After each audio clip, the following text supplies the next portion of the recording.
Hello, everyone. Hello. How do we do this again? What are we doing? I say hello. Is that everyone. how you generally do it? Yeah. Hello? Hello, everyone. That's Oh, how no, I do yeah. it. You know what you've been doing recently, actually? What? You've been doing, like, this. Really? Like, unintentionally. And now I do the title, so... Hello, everyone. Yeah. It looks good, though. No, it's, like, here. It's better for me. Right, yes. Hello. Today we're reading Chapter 14. Norbert, the Norwegian Ridgeback. There's the photo. I'll show you first. I think I've figured out the trick to showing the pictures is I just do like a zoom edit. Yeah. Like I hold it here. And then I zoom in. Okay, don't do that. Then. Yeah, that'll make it really hard for me to edit later. Yes. Anyway, Chapter 14. Awkward way to We start got a a chapter. new Hermione. Yeah, true. And I thought this was something else, so we put it here. That's for Fang. We don't have a Fang pop. Yeah. And because of Christmas, Sandy Claus from Nightmare Before Christmas. Okay, sorry. No, that's all right. Segueing into the chapter. Quirrell, however, must have been braver than they'd thought.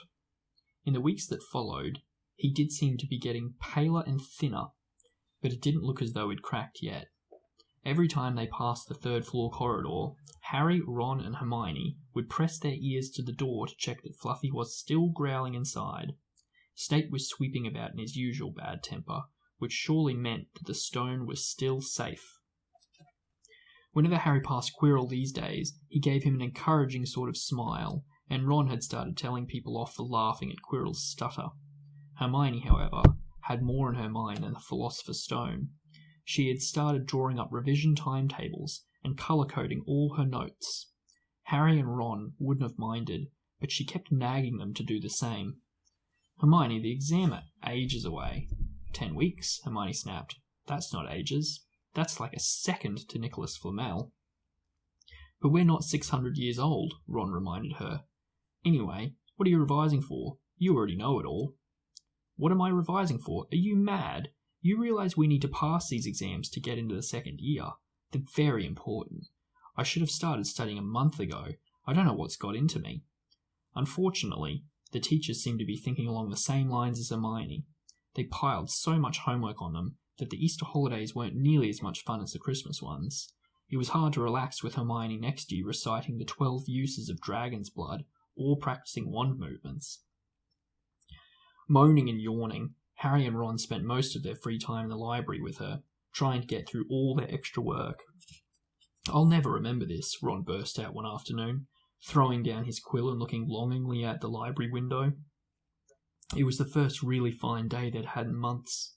The sky was clear, forget-me-not blue, and there was a feeling in the air of summer coming. Harry, who was looking up Dittany in 1000 Magical Herbs and Fungi, didn't look up until he heard Ron say, Hagrid, what are you doing in the library? Hagrid shuffled into view, hiding something behind his back. He looked very out of place in his moleskin overcoat. Just looking, he said in a shifty voice that got their interest at once. And, what are you lot up to? He looked suddenly suspicious. You're not still looking for Nicholas Flamel, are ye? Oh, we found out who he is ages ago, said Ron, impressively. And we know what that dog's guarding. It's a philosopher. Shh! Shh! Hagrid looked around quickly to see if anyone was listening. Don't go shouting about it. What's the matter with ye? There are a few things we wanted to ask you, as a matter of fact, said Harry. About what's guarding the stone, apart from Fluffy. Shh! Shh! Said Hagrid again. I love your impression. Thank you. Listen, come and see me later. I'm not promising I'll tell you anything. Mind, but don't go rabbiting about it in here. Students aren't supposed to know. They'll think I've told ye. See you later then, said Harry. Hagrid shuffled off. What was he hiding behind his back? Said Hermione thoughtfully. Do you think it had anything to do with the stone? I'm going to see what section he was in, said Ron, who'd had enough of working. He came back a minute later with a pile of books in his arms and slammed them down on the table. Dragons, he whispered. Hagrid was looking up stuff about dragons. Look at these. Dragon species of Great Britain and Ireland. From Egg to Inferno, a Dragon Keeper's Guide. Hagrid's always wanted a dragon. He told me so the first time I ever met him, said Harry. But it's against our laws, said Ron. Dragon breeding was outlawed by the Warlocks Convention of 1709. Everyone knows that. It's hard to stop muggles noticing us if we're keeping dragons in the back garden. Anyway, you can't tame dragons. It's dangerous. You should see the burns Charlie's got off the wild ones in Romania. But there aren't any wild dragons in Britain, said Harry. Of course there are, said Ron. Common Welsh green and Hebridean blacks. The Ministry of Magic has a job hushing them up, I can tell you that. Our lot have to keep putting spells on muggles who spotted them to make them forget. So what on earth's Hagrid up to, said Hermione. When they knocked on the door of the gamekeeper's hut an hour later, they were surprised to see that all the curtains were closed. Hagrid's called. Who is it? Before he let them in and then shut the door quickly behind them. It was stiflingly hot inside. Even though it was such a warm day, there was a blazing fire in the grate. Hagrid made them tea and offered them stoat sandwiches, which they refused. I don't know what a stoat is. So, you wanted to ask me something? Yes, said Harry. There was no point beating around the bush. We were wondering if you could tell us what's guarding the Philosopher's Stone apart from Fluffy. Hagrid frowned at him. Of course I can't, he said. Number 1, I don't know myself. Number 2, you know too much already, so I wouldn't tell you, even if I could. That stone's here for a good reason. It was almost stolen out of Gringotts. I suppose you've worked out that and all. Beats me how you even know about Fluffy. Oh, come on, Hagrid. You might not want to tell us, but you do know. You know everything that goes on around here, said Hermione in a warm, flattering voice. Hagrid's beard twitched, and they could tell he was smiling. We only wondered who had done the guarding, really. Hermione went on. We wondered who Dumbledore had trusted enough to help him, apart from you. Hagrid's chest swelled at these last words. Harry and Ron beamed at Hermione. Well, I don't suppose it could hurt to tell you that. Let's see. He borrowed Fluffy from me. Then some of the teachers did enchantments. Professor Sprout, Professor Flitwick, Professor McGonagall. He ticked them off on his fingers. Professor Quirrell, and Dumbledore himself did something. Oh, of course. Hang on. I've forgotten someone. Oh, yeah. Professor Snape. Snape? Yeah. Not still on about that, are ya? Look, Snape helped protect the stone. He's not about to steal it. Harry knew Ron and Hermione were thinking the same as he was. If Snape had been in on protecting the stone, it must have been easy to find out how the other teachers had guarded it. He probably knew everything, except, it seemed, Quirrell's spell and how to get past Fluffy. You're the only ones who know how to get past Fluffy, aren't you, Hagrid? Said Harry anxiously. And you couldn't tell anyone, would you? Not even one of the teachers. Not a soul knows except me and Dumbledore, said Hagrid proudly. Well, that's something, Harry muttered to the others. Hagrid, can we have a window open? I'm boiling. Can't, Harry, sorry, said Hagrid. Harry noticed him glanced at the fire. Harry looked at it too. Hagrid, what's that? But he already knew what it was. In the very heart of the fire, underneath the kettle, was a huge black egg. Said Hagrid, fiddling nervously with his beard. That's, Where did you get it, Hagrid? Said Ron, crouching over the fire to get a closer look at the egg. It must have cost you a fortune. I won it, said Hagrid. Last night. I was down in the village having a few drinks and got into a game of cards with a stranger. I think he was quite glad to be rid of it, to be honest. But what are you going to do with it when it's hatched? Said Hermione. Well, I've been doing some reading, said Hagrid, pulling a large book from under his pillow. Got this out of the library. Dragon breeding for pleasure and profit. It's a bit out of date, of course, but it's all in here. Keep the egg in a fire, because their mothers breathe on them, see? And when it hatches, feed it on a bucket of brandy mixed with chicken blood every half hour. And see here, how to recognise different eggs. What I got there is a Norwegian Ridgeback. They're rare, them. He looked very pleased with himself, but Hermione didn't. Hagrid, you live in a wooden house, she said, but Hagrid wasn't listening.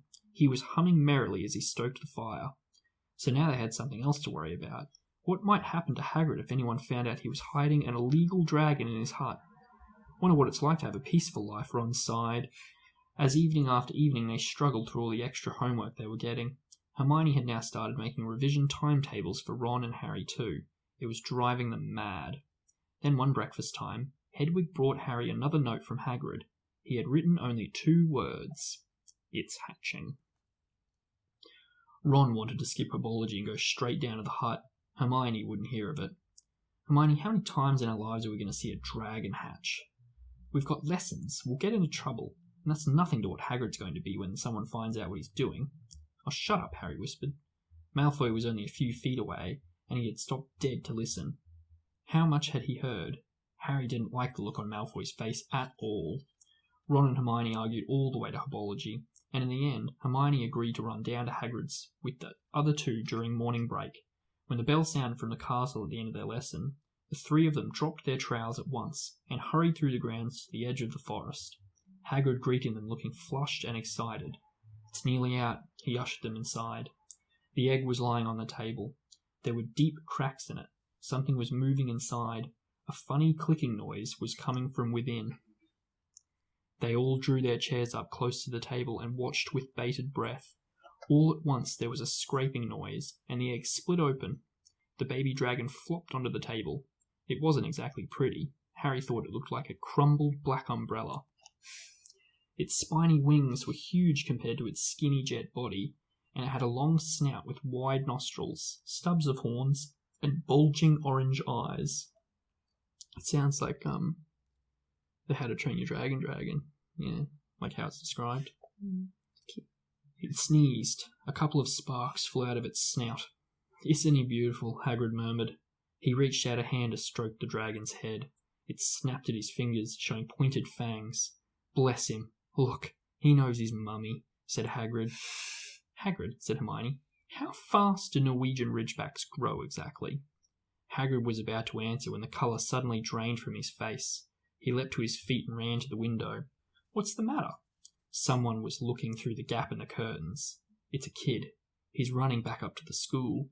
Harry bolted to the door and looked out. Even at a distance, there was no mistaking him. Malfoy had seen the dragon. Something about the smile lurking on Malfoy's face during the next week made Harry, Ron and Hermione very nervous. They spent most of their free time in Hagrid's darkened hut, trying to reason with him. "Just let him go," Harry urged. "Set him free." "I can't," said Hagrid. "He's too little. He'll die." They looked at the dragon. It had grown 3 times in length in just a week.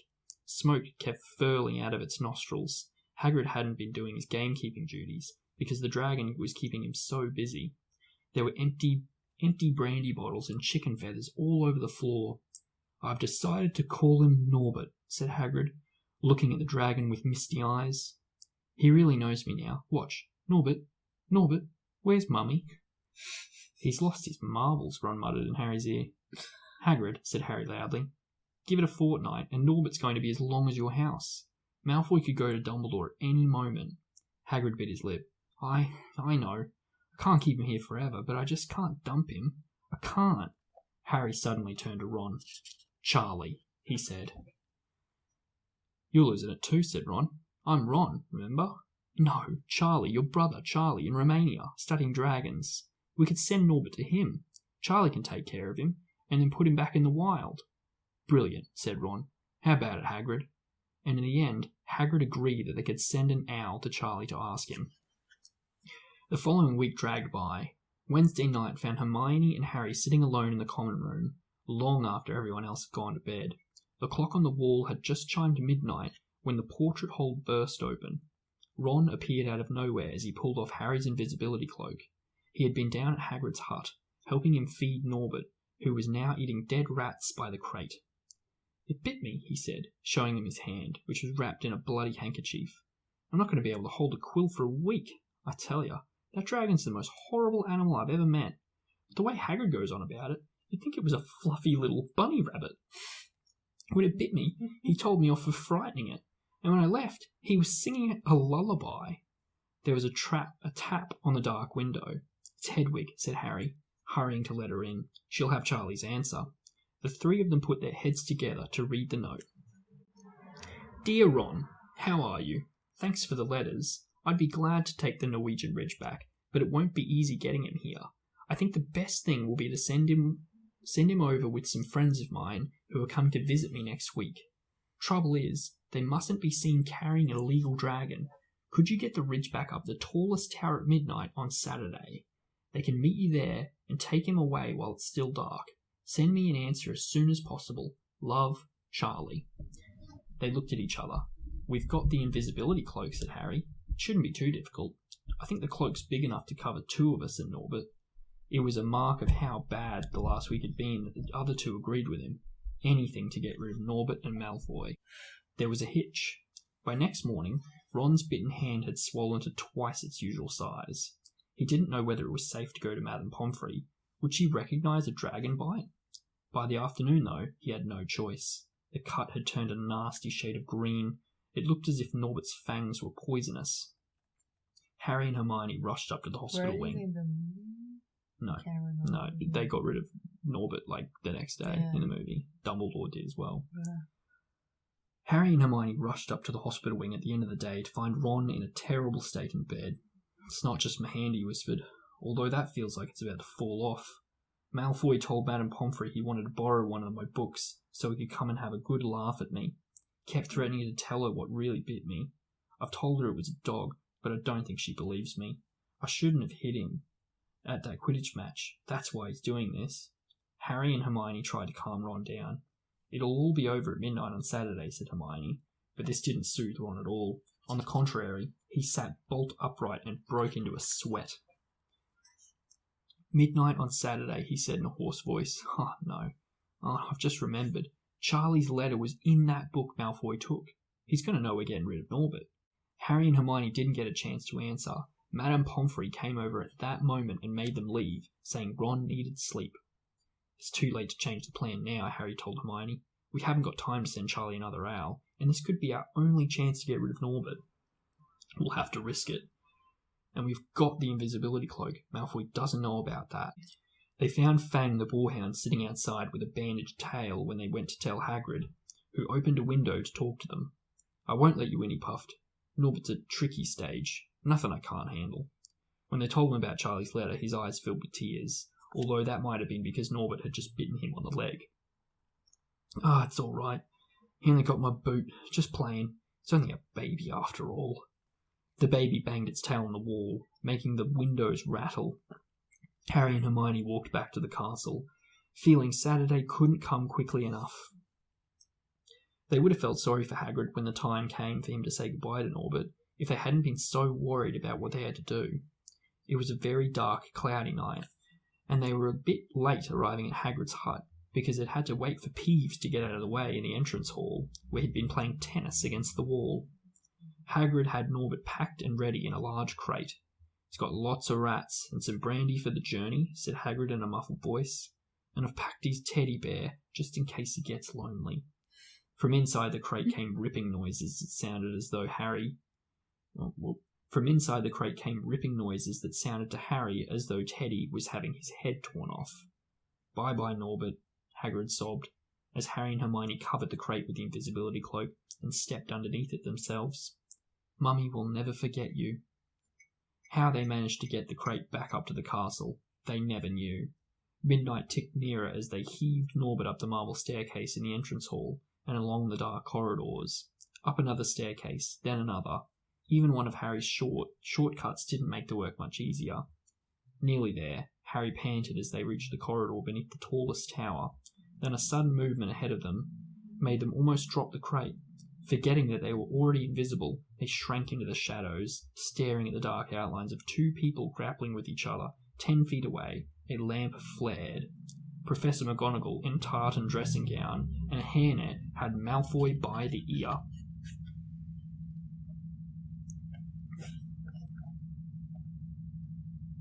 To zoom. We'll see how that works.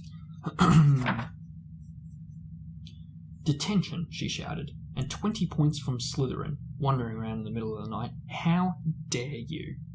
You don't understand, Professor. Harry Potter's coming. He's got a dragon. What utter rubbish. How dare you tell such lies? Come on, I shall see Professor Snape about you, Malfoy. The steep spiral staircase up to the top of the tower seemed the easiest thing in the world after that. Not until they'd stepped out into the cold night air did they throw off the cloak. Glad to be able to breathe properly again, Hermione did a sort of jig. Malfoy's got detention. I could send... Don't, Harry advised her. Brutal. Chuckling about Malfoy, they waited, Norbert thrashing about in his crate. About 10 minutes later, 4 broomsticks came swooping out of the darkness. Charlie's friends were a cheery lot. They showed Harry and Hermione the harness they'd rigged up so they could suspend Norbert between them. They all helped buckle Norbert safely into it, and then Harry and Hermione shook hands with the others and thanked them very much. At last, Norbert was going, and gone. They slipped back down the spiral staircase, their hearts as light as their hands, now that Norbert was off them. No more dragon, Malfoy in detention. What could spoil their happiness? The answer to that was waiting at the foot of the stairs. As they stepped into the corridor, Filch's face loomed suddenly out of the darkness. Well, well, well, he whispered. We are in trouble. They'd left the invisibility cloak on top of the tower. Oh. Is that it? That's it. That's the chapter. What do we think of that one? Hagrid being cute, being a mommy. Being a mommy for a dragon. Not a dad, a mum. That was funny. Yeah, that's it. That's it? Yes. No, don't look at me like that. I think there's a few things in that chapter. I mean, obviously the whole chapter wasn't really in the movies. Yeah.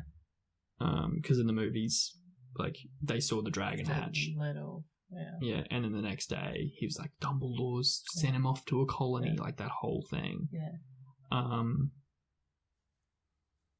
Yeah, I don't know what else wasn't in the movies. Just all of it. Yeah. Professor, what was her name? McGonagall? Yeah, McGonagall got Malfoy and got 20 points off Slytherin. That was in the movies. Well, it hasn't happened yet because it's going to be the next chapter, but they've been caught, right? Yeah. But Ron's not with them because Ron's been bitten by Norbert. Yeah. So he's not going to be in the forest in the next chapter. So that's a big difference. But I suppose that's for the next chapter. But I suppose also Malfoy, because there was such a big time difference between, Malfoy seeing the dragon for the first time and kind of, he didn't even really snitch. He was trying to catch them in the act of the dragon. And then he got caught by Professor McGonagall. But it just makes me think if he'd just gone to Snape straight away, or maybe a couple of days in and been like, he's got a dragon, Hagrid's hiding the dragon, blah, blah, blah, Hagrid would have gotten in huge trouble. Yeah. Harry, Hermione, and Ron all would have gotten detentions, and, Malfoy probably would have gotten, bonus points for Slytherin, because if he told Snape, because Snape's that biased, I know Malfoy's kind of dug his own hole there. Yeah.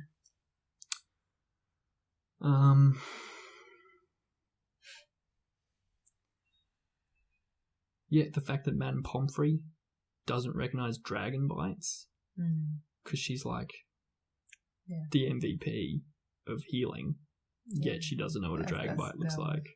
That's a bit of a flaw. Yeah. And in the fact that Charlie's... Maybe dragons aren't that many in their world? Are they? Yeah. I mean, they kind of explained that there's not as many in England as there are in other countries, but they are still there, but they're probably just in the wild and they don't bite much. But yeah, also there was that moment where Ron just knew, he just word for word cited some law.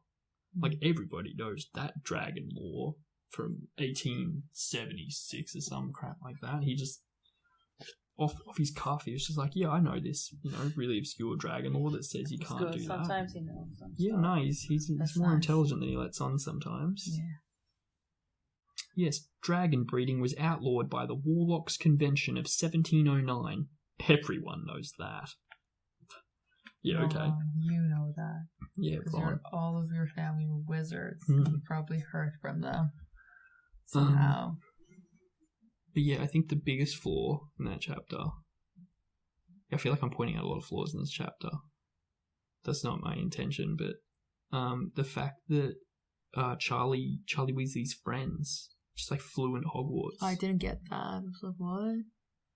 But like there's all these protective magical enchantments that stop people from getting into Hogwarts because it's a secure location, right? And they're talking about how like, nobody could break in to get the stone because it's like so secure, and in all the other movies there's like a big dome and yet I don't get it. Why they flew in the school on broomsticks. Yeah, why did they do that? They were out of the school? So they were friends of Charlie's from Romania, so they're like adults, and they're like dragon tamers or carers or whatever you want to call them. And they were obviously, making the trip from London to Romania, and they just took a little detour through Scotland to pick up the dragon. I don't know, but like, how did they get into Hogwarts if there's all these defenses in place to stop you? Like, did Dumbledore know?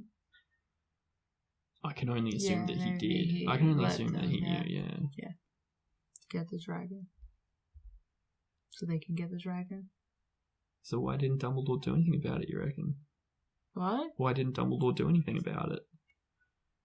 Maybe he wanted them to take the dragon? Just for laughs? Yeah. Yeah? He's a cheeky old bugger, isn't he? Yeah. So he would get rid of the dragon. And also, why didn't Hagrid just get rid of the dragon himself? Why didn't he take it up to the tower? He wanted it, I think. Yeah. Like, it would have been a hard goodbye. Yeah. So instead, he put students Who was his mom? at risk, in danger. Yeah. Made them, because like, he's willing. A drunk as well. Was he drunk in that chapter, though? I think he's always drunk. Yeah, he probably is always drunk, yeah. That's it? I think that's pretty much it, unless you've got anything else to add. No, actually. I think in this last two chapters were like pretty breezy, and they weren't in the movie. We are nearly near the end. We've only got 3 chapters left. That's exciting. 15th. Yeah, we've only got 3 chapters left. Yeah. I like your sweater. Thank you. It's nice. Supporting my partner. Looks good. And the Harry Potter pants too. Yeah, their pajamas are all would show them. I'm not wearing anything Harry Potter. You make me feel a bit left out. They're both yours. Yeah, I know. They look better on you than they do me. Yeah. No. No. It's better on you. Yeah, well, that was a really short chapter. I don't think we actually really said much other than pointing a bunch of holes. Yeah. That's odd. I don't think I've noticed many plot holes. It doesn't have to have plot hole in every chapter. No, I'm not trying to point out. I think that's the first time we've actually pointed out actual plot holes. Oh, we have? I don't think we have before. I think that's the first plot hole we pointed out. Yeah, but we usually had more stuff to talk about in other chapters because it was like it had more. It's more substantial. There's more stuff in the chapter. Yeah. Well. But these were even ignored in the movie, so. Yeah, actually, that was a pretty bad chapter. Yeah. In hindsight, wasn't it? Yeah. It wasn't that exciting. No. The last one was better, even though it wasn't in the movie. Had some Quidditch. Yeah. Had some Snape and Quirrell. Actually, that was funny. How they're like, Luke and Quirrell like going, good job, and they're smiling at him, and Ron's like sticking up for him and stop picking on him. Yeah. I like that. Yeah. Even though he's evil. Yeah. Okay. But yeah. Thank you for watching. If you like our video, give us a like and subscribe. Thank you. Thank you. Bye. That was a quick one.